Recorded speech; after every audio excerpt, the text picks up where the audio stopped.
Perfect. Perfect.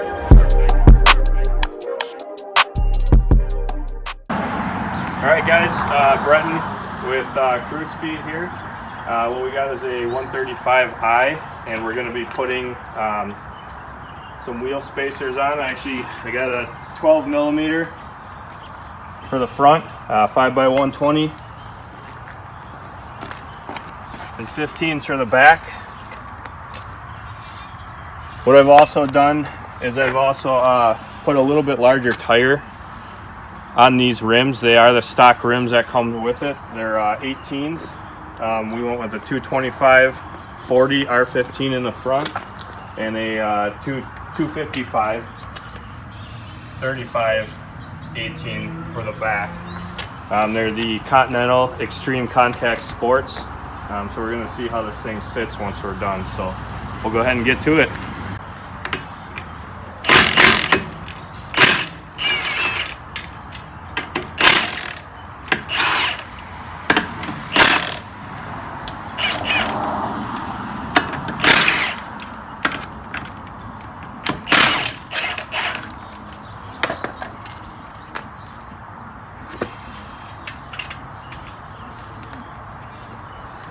Alright, so we got the tire off, and actually the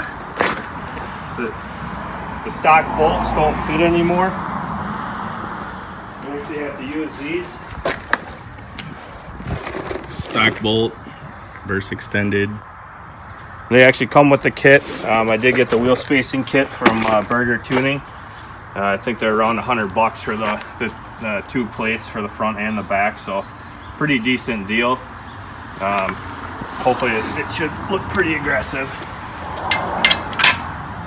and we're hoping to see a bit of a handling difference as well. The hardest part about this is getting the rim back on without spinning the spacer. What I've done is I've put the bolt in with it to try to keep it from spinning on the rim, which seems to help a little bit. I'm sure everybody's got their own technique.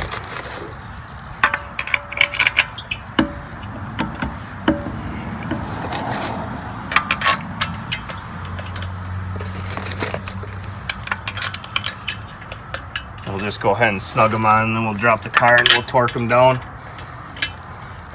That's about it. Pretty easy. Not a lot to it.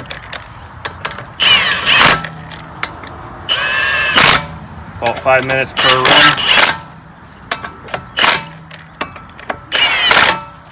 Just ran the test for these the 15 millimeter spacers in the back and 12s in the front, along with the wider tires. We do actually have a little bit of rubbing on some of the larger bumps and some of the real hard cornering, but it's not too bad. What we're going to probably try to do is roll the back fender a little bit and see if that solves the problem. Again, I'm running on a stock suspension as well, so I would imagine a slightly stiffer suspension, it would be just fine. But you guys might be able to tell we're hitting some bumps. I'm not hearing any noises, but definitely under hard acceleration and cornering, you can hear a little bit of scraping in the rear. The fronts don't seem to be affected at all, so I would say pretty safely and confidently that the 12 millimeters in the front with a 225 tire seems to work out just fine, but you get a little bit of rubbing in the back with the wider tire and 15, so you guys just heard that probably. So that's about the size of bump you can expect to hit. The other ones, we don't hear anything at all, so hopefully rolling the fender will work. So we'll let you know. Thank you.